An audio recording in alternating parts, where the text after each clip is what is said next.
देखिए आज एक हम लोग कानून के बारे में जानेंगे। वो कानून क्या है? यूएपीए। क्या है यूएपीए? इसका पूरा नाम होता है अनलॉफुल एक्टिविटी प्रिवेंशन एक्ट, यानी हिंदी में बोलते हैं गैर कानूनी गतिविधियां रोकथाम अधिनियम।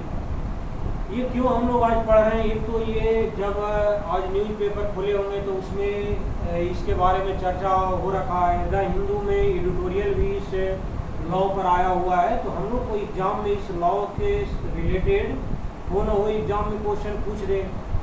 ये ज़्यादा न्यूज़ में इसीलिए, जैसे द हिंदू में है, इंडियन एक्सप्रेस और बहुत सारे अखबारों में चर्चा इसीलिए है कि कल देखे होंगे कि दिल्ली पुलिस ने बहुत सारे पत्रकारों को अपने ऑफिस में बुलाया, घर पर जाकर उनको अरेस्ट किया, फिर उनको कुछ लोगों को छोड़ भी दिया। तो ये इसी कानून के तहत उनको अरेस्ट किया गया था। इसमें कानून में क्या कहा गया है जो हम लोग समझते हैं, वो तो अरेस्ट किया गया था वो अलग बात है, लेकिन इसी कानून के तहत उनको अरेस्ट किया गया था। तो ये क्या है? अनलॉफुल एक्टिविटी प्रिवेंशन एक्ट, यानी गैर कानूनी गतिविधियां रोकथाम अधिनियम। देखिए क्या हुआ था कि 1960 के मध्य में भारत में जो है नक्सलवाद की समस्या बहुत ज़्यादा चरम स्तर पर बढ़ गया था, आतंकवाद की समस्या बढ़ गई थी।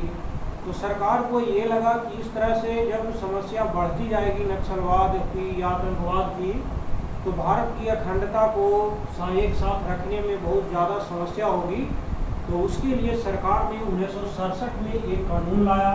इसी कानून को जानते हैं यूएपीए के तहत, यानी गैर कानूनी गतिविधियां रोकथाम अधिनियम। अब इसमें क्या हुआ? इसमें कुछ सरकार ने प्रावधान लाया गया। इसी से रिलेटेड दो और कानून थे, जैसे टाडा था जिसको 1995 में सरकार ने ख़त्म कर दिया, कोटा था उसको 2004 में सरकार ने ख़त्म कर दिए, जो इसी से रिलेटेड था। उसको बाद में हम लोग चर्चा कर लेंगे कि क्या उसमें कानून में था। अब देखिए यूएपीए जो था, इसमें प्रावधान क्या क्या था जो हम लोग सीधा पॉइंट बाय पॉइंट याद रखेंगे कि एग्जाम में या तो मेंस में लिखने आया या पीटी में आए तो कैसे हम लोग मैंने कि याद रख सकते हैं। सबसे पहले इसमें प्रावधान ये कहा गया था कि कोई भी व्यक्ति हो या कोई निकाय हो, यानी कोई इंस्टीट्यूशन हो, या गतिविधियों को गैर कानूनी घोषित करने का अधिकार देता है ये यूएपीए।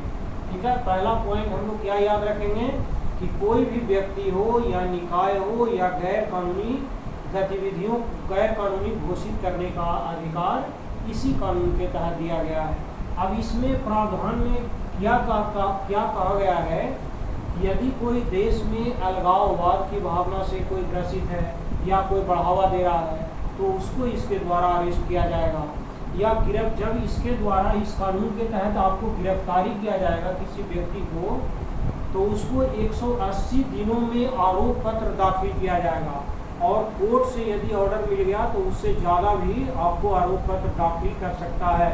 यानी कहने का मतलब एक लाइन में ये हुआ कि बिना कुछ कहे हुए आपको सरकार 180 दिनों तक आपको जेल में रख सकता है, और यदि कोर्ट से आपको परमिशन मिल गया तो उससे ज़्यादा भी जेल में रख सकती है इसी कानून के तहत। दूसरा जो ये कानून है, ये भारतीय लोगों और खासकर विदेशी लोगों, ये दोनों पर ये कानून लागू होता है। ऐसा नहीं है कि कोई सिर्फ भारत का नागरिक है उस पर ये लागू होगा, दोनों पर, यानी कि आप बाहर से विदेश के कोई नागरिक हो या भारत का कोई नागरिक हो, दोनों पर ये कानून लागू होगा। साथ में इसमें जो मैक्सिमम विदेशी नागरिकों को ये खासकर ये दिया जाता है कि जैसे कोई मान लिया कनाडा से, अभी देखे होंगे भारत का संबंध थोड़ा खटपिट चल रहा है, तो वहाँ की सरकार से इंडियन सरकार की ज़्यादा दोस्ती नहीं है, तो इस कानून के तहत यदि उस देश से भारत का संबंध अच्छे हैं तो गिरफ्तारी करने में कोई दिक्कत नहीं होती है सरकार को। दूसरे, इस कानून के तहत जो मैक्सिमम दंड हो सकता है, आपको मृत्यु दंड भी दिया जा सकता है और आजीवन कारावास भी इसी कानून के तहत दिया जा सकता है। यानी कि ये कानून में कितना खतरनाक है। देखिए इसमें जो गैर कानूनी जो यूएपीए कानून था, इसमें सरकार ने 2019 में कुछ प्रावधान भी यानी संशोधन अमेंडमेंट किए। ये अमेंडमेंट क्या किया सरकार ने? सबसे पहले इन्होंने ये किया कि कोई भी व्यक्ति को आतंकी के तौर पर नामित करने की शक्ति दे दी गई। यानी इस कानून के तहत क्या हुआ, किसी भी व्यक्ति को आप आतंकी के तौर पर आप घोषित कर सकते हैं, इसी कानून के तहत दे दिया। साथ में ये भी कहा कि आतंकवादी कृत्यों में कोई यदि हिस्सा लेता है या आतंकवादी कृत्यों में तैयारी में मदद करता है या आतंकवाद को कोई बढ़ावा दे रहा है तो भी इस कानून के तहत उसको अरेस्ट किया जा सकता है।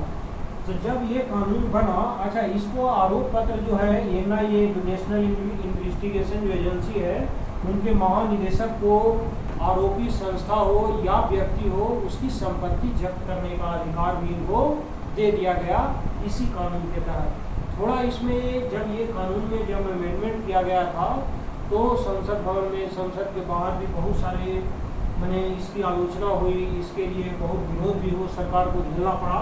तो इसमें कुछ समस्याएं भी थी इस कानून में, तो इसके लिए आलोचना हुई।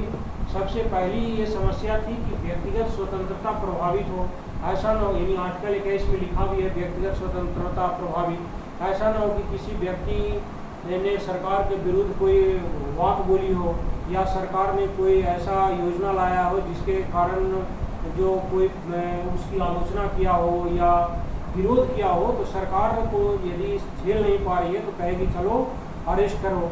जैसे अभिषाद शर्मा को वीडियो देखेंगे तो उसमें कहा है कि हमसे कृषि जो कानून लाया गया था उससे रिलेटेड क्वेश्चन पूछा गया, फिर शाहीन बाग से रिलेटेड पूछा गया, बहुत सारे उन्होंने बताया कि जब पुलिस ने हमें जब अरेस्ट किया तो इस तरह के क्वेश्चन पूछे। तो उनका काम था सरकार के खिलाफ बोलना, यानी जो गतिविधियों में शामिल नहीं भी थे, यानी कुछ सरकार के खिलाफ बोले जिसके कारण उनको अरेस्ट भी किया गया, हालांकि शाम तक उनको छोड़ भी दिया गया। तो ऐसा ना हो कि सरकार के विरुद्ध आप बोल रहे हैं तो आपको भी अरेस्ट कर लिया इस कानून के तहत। तो ये आलोचनाएं भी सरकार को झेलनी पड़ी थी, व्यक्तिगत स्वतंत्रता प्रभावित होगी इसी कानून के तहत। दूसरा इसमें कहा गया कि असहमति का अधिकार, यानी वाक स्वतंत्रता का हिस्सा है जो असहमति का अधिकार प्रभावित। तीसरा संघवाद भी प्रभावित होगी, क्योंकि भारत एक फेडरलिज्म कंट्री है। और जो इसमें संघवाद प्रभावित क्यों होगी, क्योंकि इसमें जो पुलिस है वह राज्य सूची का विषय है, यानी स्टेट का विषय है। क्योंकि पहली 3 सूची होती है भारत यानी कि संविधान में लिखा हुआ राज्य सूची, संघ सूची और समवर्ती सूची। तो राज्य सूची पर विषय कानून बनाने की जो पहली प्रायोरिटी होती है वह राज्य सरकार की होती है। तो जब राज्य सरकार के खिलाफ पुलिस जब संघवाद प्रभावित होगा ही, क्योंकि पुलिस है राज्य सूची का विषय, और इसके कारण जब इस लॉ के द्वारा उस स्टेट के कोई व्यक्ति को अरेस्ट करेगा सरकार तो वहाँ की राज्य सरकारें विरोध करेगी। तो इस तरह से संघवाद प्रभावित होगा। ये इस तरह के यानी कि विपक्ष में जो है उनका करना था। तो ये था सरकार की आलोचनाएं भी झेलना पड़ा था इस कानून के तहत। तो ये हम लोग को एग्जाम के पर्सपेक्टिव से इतना ही याद रखना है। सबसे पहले 1967 में शामिल हुआ, इसमें अलगाववाद 180 दिनों तक आरोप पत्र है। 180 दिनों आरोप पत्र ऐसे जो अन्य कानूनों में नियम है की 60 से 90 दिन के भीतर ही आरोप पत्र दाखिल कर दें, लेकिन इस कानून के तहत 180 दिन है। भारत और विदेशी दोनों याद रखेंगे, मैक्सिमम आजीवन और मृत्यु दंड दिया जा सकता है। ये व्यक्ति और कोई इंस्टीट्यूशन निकाय के खिलाफ भी हो सकता है, जिसमें कोई तैयारी आतंकवाद में हिस्सा ले रहा है, बढ़ावा दे रहा है। तो इस तरह से NIA महानिदेशक को इसके प्रावधान थोड़ा आर्टिकल 21 याद रखना है। बस इतना ही इस कानून के तहत हम लोग जानेंगे। ठीक है, अब नेक्स्ट वीडियो में और इससे कोई इंफॉर्मेशन आएगा तो हम लोग चर्चा करेंगे UAPA के तहत।